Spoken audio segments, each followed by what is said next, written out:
හෝමාගම පිහිටි පෞද්ගලික සරසවියේ අප්‍රේල් 9 වෙනි දින පැවති අවුරුදු උත්සවයේ අවසානයේ එහි සිසුන් පිරිසක් විසින් රාත්‍රියේ හෝටල් පරිසරයක් තුළ සාදයක් පවත්වා තිබුණා. මෙහිදී සිසුන් දෙපිරිසක් අතර ආරවුලක් ඇති වී තිබෙන අතර එහිදී එක් සිසුවෙකුට දැඩි ලෙස පහර දී තිබුණා.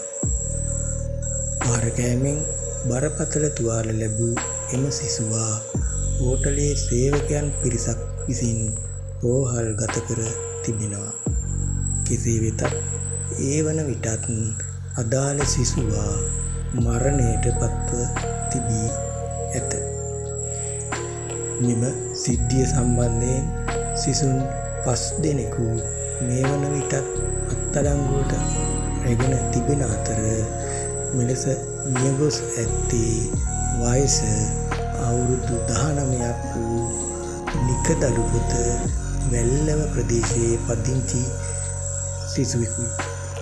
සිද්ධිය සම්බන්ධයෙන් හෝමාගම පොලිසිය වැඩිදුර විමර්ශන සිදු කරනු ලබන අතර පශ්චාත් මරණ පරීක්ෂණයෙන් තහවුරු වී තිබුණේ මේ සිසුවා මියගොස් ඇත්තේ එම සිදුවීම නිසා ඇති වූ හෘදයාබාධයකින් බවයි.